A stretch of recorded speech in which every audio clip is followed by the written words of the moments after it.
안녕하세요. 오늘도 서양살롱을 찾아주셔서 감사합니다. 수원에 살고 있는 30대 여성이에요. 저는 그동안 남들보다 잘 사는 게 성공한 인생이라고 생각해왔어요.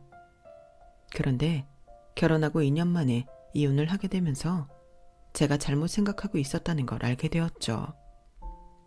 나이가 되면 결혼하고 결혼을 하면 아이를 낳고 사는 걸 너무도 당연하게 생각했는데 실은 평범한 삶만큼 어려운 것도 없다는 걸 깨닫게 되었거든요. 그 어려운 걸 해낸 우리 부모님들이 정말 존경스럽다는 생각까지 하게 됐답니다. 저는 그리 행복하지 않은 가정에서 자랐어요.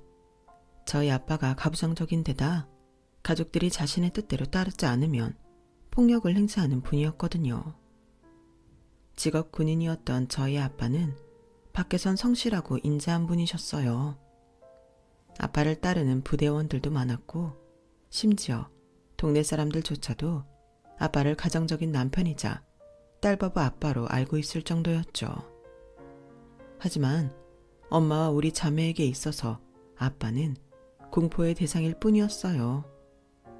여동생과 저는 초등학생 때부터 일부러 늦은 시간까지 도서관에서 시간을 때우곤 했어요. 일찍 집에 가봤자 아빠랑 마주치는 시간만 길어질 뿐이니까요. 덕분에 꽤 성적이 잘 나와서 좋은 대학에 진학할 수 있었다는 건 다행이지만요. 집을 떠나 서울에서 대학 생활을 하게 된 저는 인생 처음으로 자유를 맛볼 수 있었어요. 비록 나에게 허락된 공간은 룸메이트와 함께 쓰는 작은 기숙사 방뿐이었지만 적어도 그곳엔 아빠의 폭력은 없었으니까요. 그래서 더더욱 본가에 두고 온 내 동생을 하루빨리 지옥 같은 그 집에서 빼내와야겠다고 생각했어요. 다행히 등록금은 군인 자녀 장학금을 받고 있어서 제가 아르바이트를 해서 번 돈은 고스란히 모을 수 있었어요. 동생도 공부를 꽤 해서 서울에 있는 대학에 진학하는 건 문제 없을 테니 우리 둘이 살 집을 내 손으로 마련하면 되겠다 싶었죠. 그런데 그 꿈을 이루기도 전에 생각지도 못한 일이 벌어진 거예요. 아빠가 느닷없이 전역을 하셨다지 뭐예요.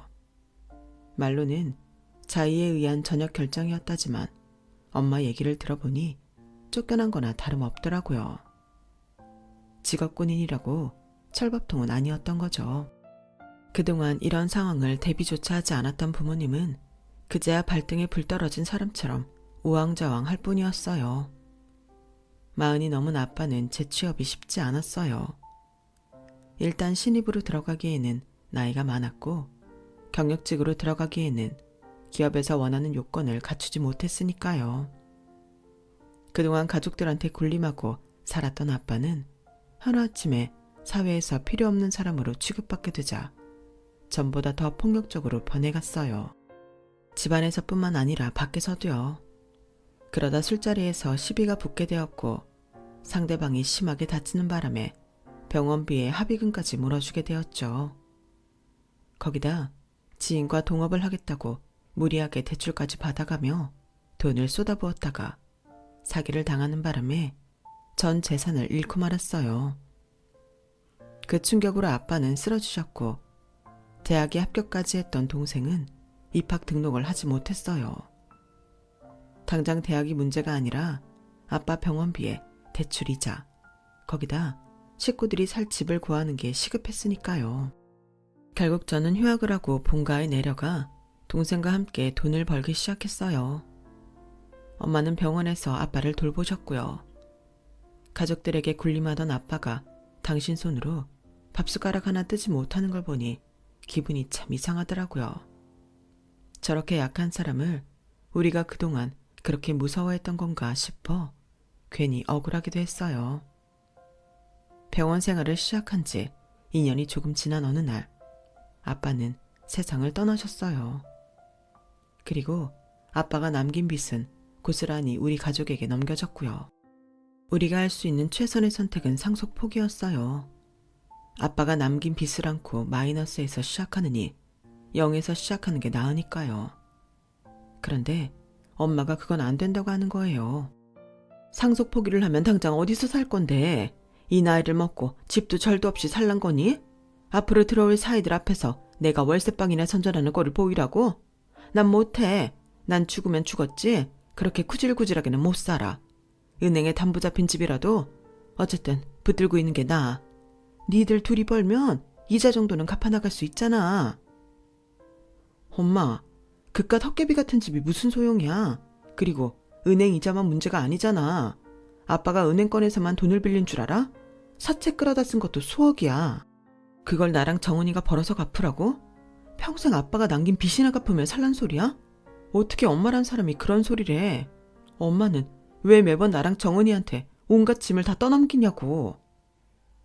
엄마가 저희 자매한테 이러는 건 처음이 아니었어요. 우리 자매는 철이 들기 시작하던 무렵부터 엄마한테 제발 좀 아빠랑 이혼하라고 부탁했지만 엄마는 그럴 때마다 저희 자매 탓을 하셨거든요. 이혼은 안 돼. 난 니들을 아빠 없는 애들로 키울 수 없어. 당사자인 우리 자매가 바라는데도 엄마는 매번 이혼은 안 된다고 하셨어요. 아빠니까 그럴 수도 있는 거지. 그런 걸 가지고 가정폭력이니 뭐니 일 키울 생각부터 하니?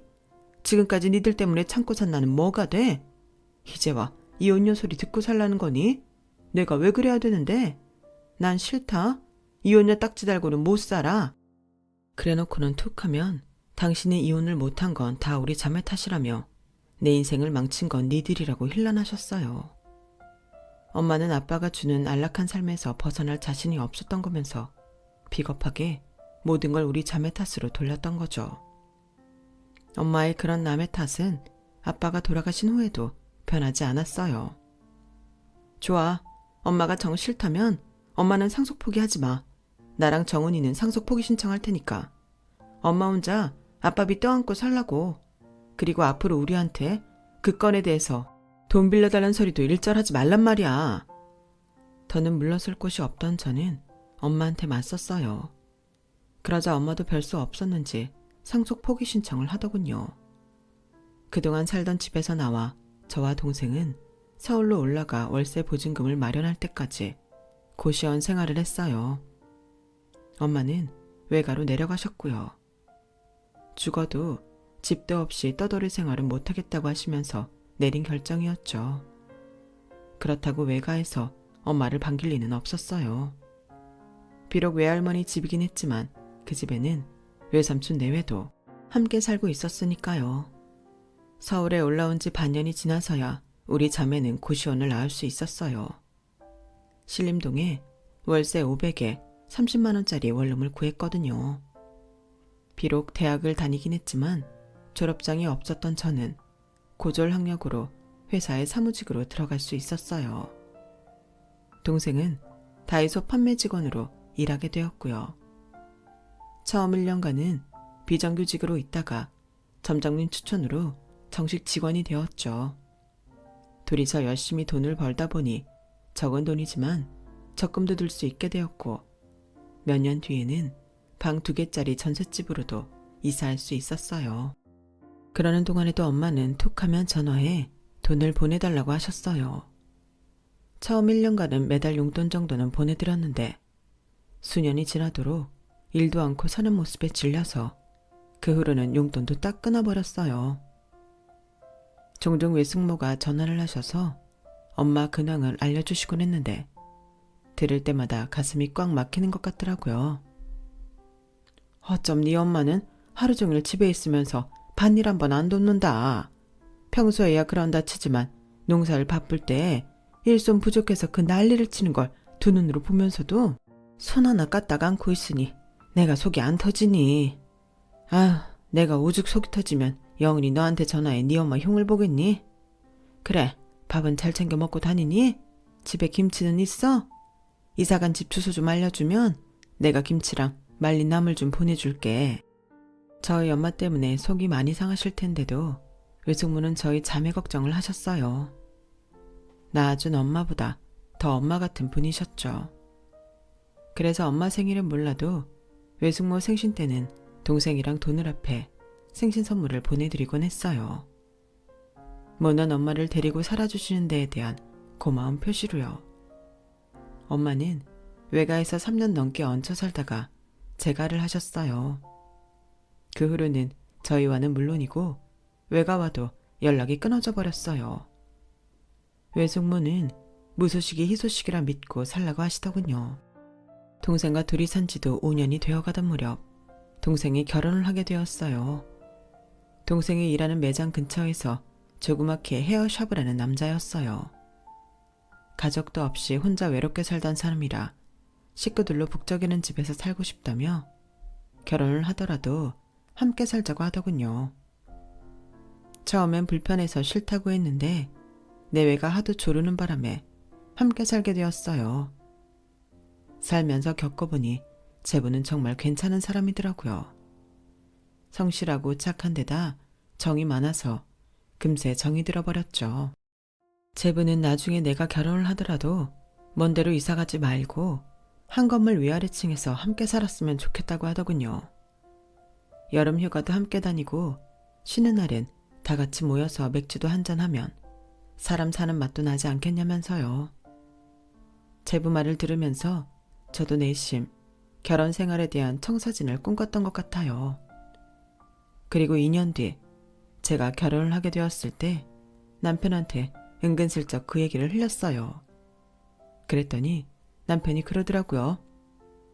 가까운 관계일수록 떨어져 지내는 게 나아.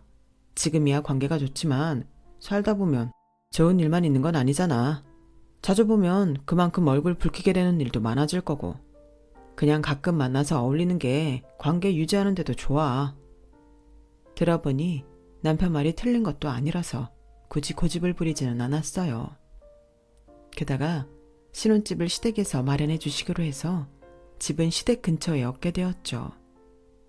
그러던 어느 날이었어요. 퇴근하고 집에 돌아왔는데 동생과 제부가 집에 있더라고요. 동생은 그렇다 치더라도 제부는 한창 샵에서 일을 하고 있을 시간인데 말이죠. 제부는 신혼집을 시댁 근처에 구했다는 말을 들었다며 제 앞에 적금 통장 하나를 내밀었어요. 우리 이 집 구할 때 처형이 돈 보태주셨잖아요. 처형 결혼할 때 드리려고 그간 적금 부었는데 제가 능력이 부족해서 아직 다 못 채웠습니다. 죄송해요. 당장 혼수 준비도 하셔야 하고 그 밖에 돈 들어갈 일이 많을 것 같아서 준비된 돈이라도 먼저 드려야겠다 싶었어요. 나머지 돈은 곧 마련해서 드릴게요. 제부, 그러지 마요. 나 이 돈 받을 생각 없어요. 처음부터 안 받을 생각으로 준 거니까 신경 안 써도 돼요. 그리고 결혼 자금은 나한테 충분히 있으니까 마음 쓰지 말아요. 아무렴 내가 준비도 안 해놓고 결혼하겠다고 하겠어요. 정은아, 언니 돈 있으니까 걱정하지 마. 말은 이렇게 했지만 사실 수중에 모아놓은 돈이 얼마 없긴 했어요. 원래 결혼은 2년쯤 뒤로 생각하고 있었기 때문에 적금도 그에 맞춰서 들어놓았었거든요. 그런데 시댁 측에서 갑자기 결혼을 서두르는 바람에 일이 어긋나 버린 거죠. 하지만 그렇다고 해도 이 돈을 받을 생각은 없었어요. 친정도 없는 우리 자매였기에 이 돈은 친정엄마 대신 동생한테 해준 결혼 자금이었으니까요. 그리고 제가 한사코 이 돈을 거절한 데는 그럴 만한 이유가 있었어요. 안 그래도 결혼을 앞당겨 하게 되면서 남편과 얘기한 게 있었거든요. 자기야, 갑자기 결혼을 하자니 그게 무슨 소리야? 우리 내후년에나 하기로 했잖아. 난 아직 결혼 자금도 다 못 모았다고. 집에서 닥달하시니 나라고 별 수 있어. 당장 결혼할 거 아니면 선이라도 보라시는데 어떡해. 일단 집은 해주시겠다니까 간단하게 살림만 장만해서 식 치르자. 부족한 건 살면서 하나씩 갖춰나가면 되잖아. 어차피 할 결혼 미리 당겨서 한다 생각하면 나쁠 것도 없지 않아? 변변한 친정도 없는 마당에 혼수라도 책 잡히지 않게 준비해 가려고 했었는데 이마저도 뜻대로 안 되더라고요. 하긴 언제는 내 인생이 내 계획대로 됐었나 생각하니 못 받아들일 것도 없었어요. 그렇게 해서 번갯불에 콩 구워 먹듯이 결혼식을 진행하게 되었어요. 저희 쪽은 하객도 별로 없어서 예식장은 제일 작은 규모로 예약을 했어요. 엄마와는 연락이 닿지 않아서 상견례 자리에는 외삼촌과 외숙모가 대신 자리를 채워주셨죠. 그런데 막상 시부모님을 만나보니 그렇게 결혼을 닥달했던 분들이라고 하기엔 조금 미심쩍은 부분이 있더라고요. 그다지 이 결혼에 별 관심이 없는 분들처럼 반응이 뜨뜨미지근했어요. 상견례에 참석한 외삼촌 내외도 그 점이 내심 마음에 걸리셨는지 외숙모가 차에 오르시기 전에 물으시더라고요. 영은아, 네 시댁 어른들 말이다. 너한테 잘 해주시긴 하니? 난 아무래도 그쪽에서 널 탐탁지 않게 여기시는 것 같아서 말이야. 외숙모, 걱정 안 하셔도 돼요. 두 분 다 저한테 잘해주세요. 원래 결혼도 내후년에나 하려고 했었는데 시부모님이 빨리 하라고 하셔서 일정 당겨서 하는걸요. 제가 마음에 안 드셨으면 결혼 서두를 게 아니라 반대를 하셨겠죠. 안 그래요? 하긴 그건 그렇다만 왠지 난 좀 찜찜하다. 그땐 그저 외숙모의 기우일 뿐이라고 생각했는데 지나고 보니 외숙모 촉이 맞았더라고요. 결혼 준비가 막바지에 다다를 무렵 하루는 남편이 회사로 저를 찾아왔더라고요. 같이 점심이나 먹으러 왔다는데 왠지 할 말이 있어서 온 사람 같았어요. 그래서 점심을 먹고 커피를 마시면서 할 말이 있어서 온 거 아니냐고 물었어요. 그랬더니 실은 부모님이 혼수랑 예단비 때문에 좀 언짢아 하시더라고. 우리 집에선 3억짜리 전셋집 해줬는데 너희 쪽에선 혼수도 그렇고 예단비도 500이 뭐냐고. 나야 괜찮지만 부모님 입장에선 좀 억울한 면도 없지 않아 있으실 거야.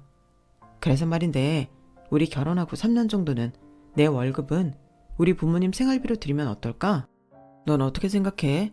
어차피 결혼 자금으로 매달 적금 들고 있었잖아. 적금 든다 생각하고 생활비 들으면 너도 우리 집에 면도 서고 괜찮지 않아? 당시 제 월급 실수령금이 250 정도였어요. 그걸 3년 동안 들이면 9천만 원을 결혼 자금으로 내놓는 셈이었죠. 남편은 3억짜리 전셋집을 해오는 거니까 제 입장에선 괜찮은 조건 같았어요. 한 3년 남편 혼자 외벌이를 한다 생각하면 되니까요.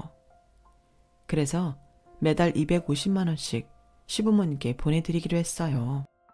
제부가 제 돈을 갚겠다고 통장을 내밀 때 거절했던 것도 이런 이유 때문이었죠.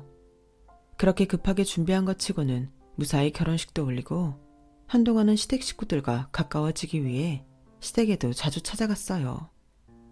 집이 가까우니 퇴근길에 들러 과일이나 주전부리 하실 걸 전해드리기도 하고 주말엔 남편과 함께 시댁에 건너가 점심을 함께 하기도 했죠. 제 나름대로는 한다고 했는데 이상하게도 시댁 식구들은 제게 곁을 내주지 않았어요. 왠지 아직도 혼수랑 예단비 때문에 마음이 상해 있는 것 같더라고요. 혼수를 안 해온 것도 아니고 좀 저렴한 걸로 해온 탓에 3년간 생활비까지 대드리기로 했고 예단비도 돌려받지 않는 조건으로 500만 원을 드렸으면 상식 이하로 적게 드린 것 같지는 않은데 말이에요. 그래서 남편한테 솔직히 털어놓았어요. 혹시 어머님 아버님이 뭐라고 안 하셔? 벌써 석 달째 내 월급을 보내드리는데도 잘 받았다는 말씀도 안 하시고 여전히 나한텐 서운한 게 있으신 것 같거든. 자기가 보기엔 어때? 에이, 자기가 오해하는 거야. 내가 자기한테 말 전한다는 걸 깜빡했는데 생활비 받으시고 엄청 좋아하셨어. 아, 그래서 말인데 자기야. 다음 달부터는 엄마 계좌로 직접 보내지 말고 내 계좌로 보내줘. 내가 직접 전해드리고 자기 자랑 좀 섞어서 하고 올게. 아무리 가까운 사이라도 직접 말로 해주지 않으면 고마운 걸 모르는 법이잖아. 기왕 해드리는 거 자기 생색도 좀 내면 좋잖아. 생색은 무슨. 그럼 그럴 게 아니라 내가 매달 직접 드리는 건 어떨까? 그러자 남편이 정색을 하더라고요. 그건 아니지. 생각해봐. 아들이 주는 돈은 편히 받겠지만 며느리가 주는 돈을 어떻게 편히 받겠어? 그러니까 생활비 문제는 나한테 맡겨. 내가 중간에서 얘기 잘할 테니까. 듣고 보니 제 생각이 짧았던 것 같더라고요. 어쩌면 시부모님이 그간 제게 떨떠름했던 것도 제가 어머님 계좌로 생활비 보내드려서 그런 건지도 모르겠다는 생각이 들었어요. 어머님 딴에는 며느리가 생색낸다 생각하실 수도 있으니까요. 그래서 이후로는 남편 계좌로 시부모님 생활비를 보냈어요. 하지만 그렇게 해도 시부모님의 태도는 조금도 달라지지 않더라고요. 나를 달가워하지 않는 사람들한테 다가가서 친해지려 애쓰는 것도 할 짓이 못 되더라고요. 시댁에 갈 때마다 자존감이 팍팍 떨어졌거든요. 그래서 신혼 초에는 하루가 멀다 하고 찾아가던 걸 점점 횟수를 줄여서 많아야 한 달에 한두 번 찾아가는 정도로 줄게 되었어요. 동생이라도 가까이 살았다면 이럴 때 하소연이라도 하고 기분을 풀었을 텐데, 같은 서울 하늘 아래 살아도 사는 곳이 끝에서 끝인지라 명절이 아니고선 얼굴 한번 보기 힘들지 뭐예요. 그래도 신혼 초에는 전화라도 자주 했었는데 그마저도 서로 바쁘다 보니 문자도 가끔 보내는 처지가 되었어요. 그러던 차에 제부한테 전화가 온 거예요. 처형, 많이 바쁘세요? 요즘 왜 이렇게 얼굴 보기 힘들어요? 정언니가 처형 많이 보고 싶어 하는데 괜히 부담 드리는 것 같아서 말도 못하고 속아이려 하길래 제가 대신 전화했어요. 괜찮으시면 머리하러라도 오세요. 겸사겸사 정은이랑 얼굴도 보시고요. 어차피 머리는 해야 되잖아요. 그럼 그럴까요? 집이 멀어서 자주 가는 건 힘들지만 매달 머리하는 셈 치고 제부 가게로 가면 되겠네요. 고마워요, 제부. 우리 정은이랑 나 생각해줘서. 생각해보니 동생과 저는 제가 서울에서 대학 생활을 하던 1년간을 제외하곤 떨어져 지낸 적이 없더라고요. 그렇게 30년 가까이 붙어 지내던 자매가 하루아침에 떨어져 살게 되니 말은 안 해도 한쪽 팔이 떨어져 나간 것처럼 허전할 수밖에요. 그래서 제부 말도 있고 해서 이전보다 자주 동생과 통화도 하고 매달 제부 가게로 머리를 하러 갔어요. 그러다 동생 내외 앞에서 시부모님 얘기를 하게 되었죠. 좀처럼 다가가기 힘들다고요. 그랬더니 제부가 그러는 거예요. 처형, 그럼 먼저 시간 내서 사부인 모시고 가게로 오세요. 내가 또 어머님들 구워 삶는 건 좀 하잖아요. 처형이랑 금세 친해지게 해드릴 테니까 걱정 말고 모셔오세요. 제부가 워낙 부침성이 있기도 하고 어머님도 머리 해드린다고 하면 좋아하실 것 같아서 그 주 주말에 어머님을 모시고 제부 가게로 향했어요. 처음엔 사돈지간이라 그런지 약간 거리를 두시던 어머님도 제부의 넉살 앞에 금세 무방비 상태로 변하시더라고요. 제부는 이때다 싶었는지 정은이가 할 말이 있다고 저를 부른다면서 일부러 저를 가게에서 내보냈어요. 아무래도 제가 옆에 있으면 어머님도 얘기를 편하게 하지 못할 거라 생각했던 모양이에요.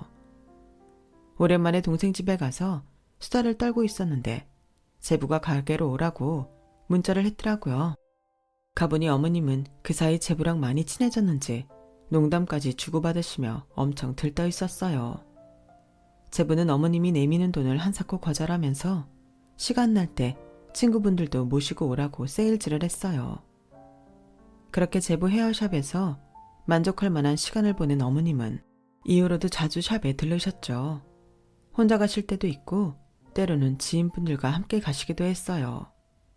그럴 때마다 제부는 저희 시어머니 머리는 공짜로 해드렸어요. 제부의 도움 덕분에 시어머니가 전보다는 더 살가워지셨지만 저와 거리를 두려고 하는 건 여전했어요. 그러던 어느 날이었죠. 사무실 사람들과 점심 식사를 마치고 막 돌아왔는데 제부가 전화를 했더라고요. 처형, 아무래도 형님이 회사를 그만둔 것 같아요. 오늘 사부인이 지인분들이랑 같이 오셨는데 그중 한 분이 사부인한테 그러시더라고요. 그 집 아들은 회사 관둔 지 2년이나 다 돼가는데 며느리가 뭐라고 안 하냐고요. 그랬더니 사부인이 성질을 내시더니 머리도 하다 말고 가버리셨어요. 네? 그게 무슨 소리예요? 그이가 회사를 그만뒀으면 매달 월급은 어떻게 받아와요? 게다가 올 초엔 해외 사업부로 부서도 바뀌어서 출장이 잦은걸요? 에이, 그분이 뭘 잘못하신 거겠죠.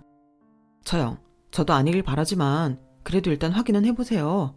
평일 낮에 동네에서 돌아다니는 걸 본 분들도 꽤 계시다니까 며칠 휴가 내고 미행이라도 해보는 게 좋겠어요. 통화를 마칠 때까지도 저는 제부 말을 믿지 않았어요. 일을 그만뒀다면 당장 돈이 궁해질 텐데 한두 달이면 몰라도 어떻게 2년 가까이 버틸 수가 있겠어요. 그런데 머리로는 절대 아니라고 생각하면서도 뭔지 모르게 찜찜한 기분은 가시지 않았어요. 마침 점심시간도 끝나서 업무를 시작하려는데 순간 떠오르는 게 있더라고요. 시부모님 생활비였죠. 한 달에 250만 원씩 제가 남편 통장으로 보내고 있는 돈이요. 만약 남편이 그 돈을 시댁에 보내지 않고 자기 월급인 양 쓰고 있다면 생각이 거기까지 미치자 도저히 가만히 있을 수가 없었어요. 그래서 반차를 내고 부랴부랴 집으로 달려갔죠. 혹시나 하는 마음으로 현관 비밀번호를 누르고 집에 들어갔는데 작은 방에서 남편 목소리가 들리는 거예요. 제가 번호키 누르는 소리도 못 들었는지 한껏 고양된 목소리로 누군가에게 명령을 하고 있더라고요. 야, 막아. 내가 뒤로 돌아갈 테니까 성훈이 넌 일단 막고 있어. 야, 상준이 너 한 번만 더 트롤링하면 죽여버린다. 작은 방으로 가보니 남편은 제가 온 것도 모르고 헤드셋을 낀 채 정신없이 롤게임을 하고 있었어요. 그 모습을 보자 다리에 힘이 풀려 그 자리에 주저앉고 말았어요. 그런데도 남편은 아무것도 모른 채 낄낄거리며 게임을 하더군요. 한참을 그렇게 게임을 하던 남편은 드디어 승리를 했는지 두 손을 번쩍 들고 환호성을 외치다가 바닥에 주저앉아 있는 저를 발견했어요. 당신이 여기 왜 있어? 벌써 퇴근한 거야? 그리고는 얼른 시계를 확인하더군요. 아직 3시도 안 됐다는 걸 확인하고는 눈알을 굴리며 어떻게 하면 상황을 모면할까 궁리를 하는 것 같았어요. 그런 남편의 모습에 헛웃음이 나더군요. 여보, 내가 실은 오늘 몸이 좀 안 좋아서 월차를 냈는데 당신이 걱정할까봐 그래서 말 못했지. 아, 몸이 아팠구나. 그렇게 몸 상태도 안 좋은 사람이 나 걱정할까봐 아침부터 정장까지 차려입고 회사 가는 신용까지 했던 거야? 대단하네. 에이, 비꼬지 마. 아침엔 몸이 정말 안 좋았는데 집에서 좀 쉬다 보니까 좀 괜찮아지더라고. 그래서 간만에 게임 한 판 했어. 진짜 오랜만에 한 거야. 믿어줘. 믿어? 누굴? 너를? 나 속이고 집에서 빤빤히 놀면서 회사 가는 척 쇼했던 너를 믿으라고? 내 눈으로 똑똑히 확인까지 했는데 나보고 널 믿으라고? 아, 오늘 딱 한 번이었어. 야, 사람이 살다 보면 하루 정도는 땡땡이도 칠 수 있는 거 아니냐? 뭐 이런 거 가지고 그 난리를 치냐? 남편은 제가 오늘 하루 때문에 이러는 줄 알았는지 끝까지 발뺌을 했어요. 제가 집에 오는 길에 남편 회사에 전화해서 이미 1년 8개월 전에 퇴사했다는 걸 확인했는데도 말이죠. 오늘 하루? 근데 왜 당신 회사에선 당신이 1년 8개월 전에 퇴사를 했다고 그럴까? 대낮에 백수라는 거 광고라도 하듯이 동네를 휘젓고 다니던 사람은 도대체 누구냐고? 어쩜 끝까지 나한테 거짓말이냐? 도대체 언제까지 나 속이고 살 셈이었냐고? 제가 모든 사실을 다 알고 있다는 걸 알게 된 남편은 그제야 한숨을 푹 쉬더라고요. 그런데 이 인간이 피식 웃으며 그러는 거예요. 차라리 잘 됐다. 뭐 이렇게 걸린 거 한편으로는 마음은 편하다. 그동안 너한테 안 들키려고 아침마다 출근하는 척 쇼하는 것도 무지 귀찮았거든. 사실 내 꿈이 나 이해해주는 여자 만나서 백수로 사는 거였어. 처음엔 너랑 약속한 대로 2년 더 바짝 벌어서 목돈 만들어 놓고 결혼하려고 그랬는데 주식에 넣어뒀던 종잣돈이 다 깨지는 바람에 내 계획에 차질이 생겼지 뭐야. 기왕 이렇게 된 거 평생은 아니더라도 딱 3년만 백수로 살아보자 싶어서 머리 좀 굴렀는데 2년도 안 돼서 딱 걸렸네. 에이, 아깝이. 뭐? 그걸 지금 말이라고 해? 세상 어떤 여자가 남편이 백수로 살겠다는 걸 이해해주니? 너라면 내가 백수로 살 테니 혼자 돈 벌어오라 그러면 좋다고 하겠어? 게다가 다른 것도 아니고 시부모님 생활비 드린다고 거짓말까지 해? 그간 내 월급으로 쓰고 살면서 그렇게 나한테 생색을 냈던 거냐고. 난 그런 줄도 모르고 니네 부모님 앞에서 늘 죄인처럼 고개 숙이고 살았는데 그걸 보면서도 나한테 미안하지도 않았니? 말해봐 이 새끼야. 야, 아무리 내가 네 월급 좀 썩기로 써니 남편한테 새끼가 뭐냐? 내가 너한테 그런 욕까지 들을 정도로 잘못한 건 아니지 않냐? 그리고 네가 결혼할 때 해온 게 없어서 우리 부모님이 못마땅해 하시는 걸 왜 내 탓으로 돌려? 이 집 구하는데 네가 돈 냈어? 아니잖아. 전부 우리 부모님 돈으로 한 거니까 네가 욕 좀 들어 먹어도 별 수 없는 거라고. 적반하장도 유분수지. 자기 잘못은 인정 않고 제 탓으로 떠넘기는 남편을 보니 더는 말이 필요 없다는 생각이 들었어요. 그래서 시부모님을 모시고 사자 대면을 했어요. 그런데 시부모님 얘기를 들어보니 제가 알고 있던 것과 조금 다른 게 있었어요.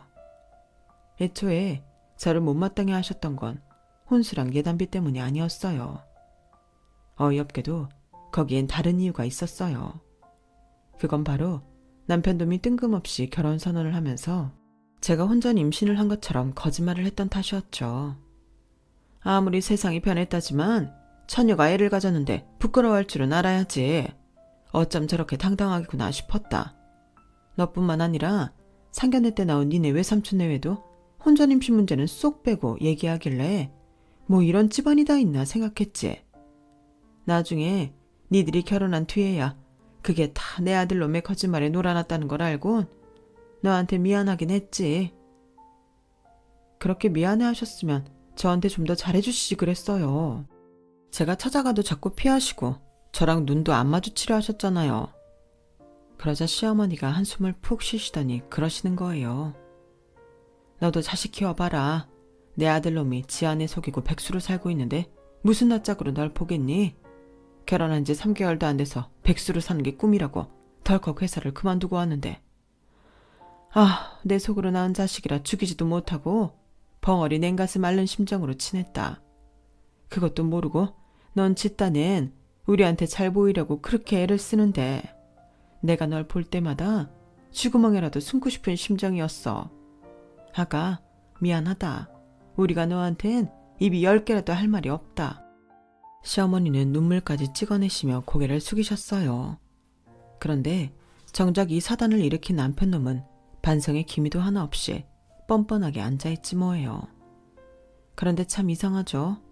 전체 상황을 다 들었는데도 뭔가 중요하게 빠진 것처럼 찜찜한 거예요. 그게 뭘까 생각을 하다 보니 불현듯 그런 생각이 들더라고요. 어차피 백수로 살기로 한 사람이 뭐하러 부서 이동을 했다는 거짓말까지 지어냈을까. 내 월급으로는 우리 식구 한 달 살기도 빠듯했을 텐데 무슨 돈으로 해외 출장까지 다녀온 걸까? 의문이 생기더라고요. 남편이 출장을 다녀올 때마다 분명히 캐리어에 항공기 수화물택이 분명히 붙어 있었거든요. 그런 것까지 위조를 할 만큼 이 인간이 꼼꼼한 인간은 아니기에 더더욱 이상했어요.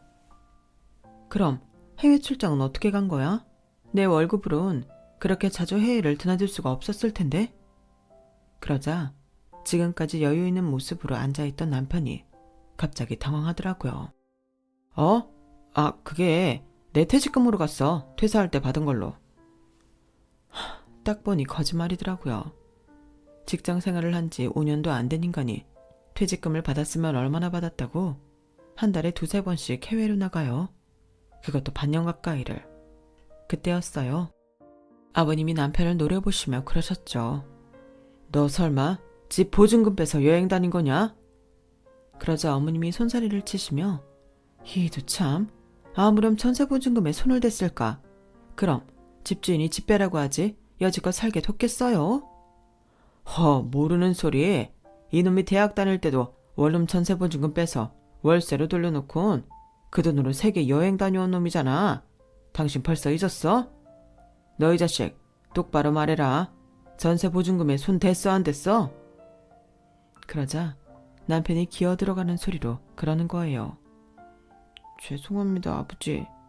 그 말에 어머님은 이마를 짚으시며 휘청하셨어요. 아버님은 땅이 꺼져라 한숨을 쉬셨고요. 그러고는 주변을 살피더니 신발장에서 장우산을 꺼내와 남편을 패기 시작하셨어요. 이놈아 차라리 죽어. 나이 30이 넘도록 정신도 못 차리고 아직도 그러고 살아? 결혼을 했으면 네 가정 책임질 생각을 해야지. 일도 않고 마누라한테 기대 사는 주제에 전세 보증금까지 손을 대? 죽어라 이놈아. 그따위로 살 거면 차라리 그냥 이렇게 가라. 남편은 아버님한테 맞으면서도 할 말은 다 하더라고요. 1년 넘게 백수를 살다 보니 하도 무료해서 해외라도 나가 머리 좀 식히고 싶었다나요. 말 한마디에 천냥빚도 갚지만 때로는 말 한마디에 매를 배로 부른다는 사실을 그날 남편은 몸소 체험할 수 있었어요. 남편의 말에 아버님은 더 화가 나셨고 급기야 어머님까지 합세해 남편을 쥐잡듯 하셨거든요. 하지만 이게 다 제 입에서 이혼 소리가 나오는 걸 막기 위한 쏘였다는 걸 왜 제가 모르겠어요. 이렇게 아들을 혼낼 거였다면 회사를 그만두고 백수로 살겠다는 말을 했던 그 시점에 진작 하셨어야죠. 결국 그 일로 우리 부부는 이혼을 했어요. 재산 분할 때문에 남은 전세 보증금을 알아봤더니 그동안 남편이 많이도 빼먹었더라고요. 3억이나 들어있던 전세 보증금이 반토막이 나 있었거든요. 그 바람에 남편은 집에서 쫓겨났고 저는 받을 거 받아서 여동생네 집으로 들어왔어요. 제가 회사 근처에 원룸물구에 살겠다고 하는데도 굳이 제부가 용달까지 불러선 제 짐을 집으로 가져갔거든요. 곧 조카도 태어나는데 아이한테만큼은 가족들로 북적이는 집에서 자라게 해주고 싶다면서요. 그렇게 2년여 만에 다시 돌아온 내 방에 누워있는데 문득 그런 생각이 들더라고요. 남들보다 잘 사는 게 성공이 아니구나. 남들처럼 평범하게 결혼해서 애 낳고 사는 거야말로 성공한 인생이 아닐까? 하고 말이죠. 비록 한 번의 실패가 있긴 했지만 그래도 아직은 젊으니 희망을 버리면 안 되겠죠. 더 열심히 살아가 보려고 합니다. 지금까지 제 사연을 들어주셔서 감사합니다. 항상 건강하시고 행복하세요. 여러분, 사연 댓글에 응원과 현명한 조언 부탁드려요. 좋아요와 구독은 저에게 큰 힘이 됩니다. 오늘도 좋은 일 가득하세요.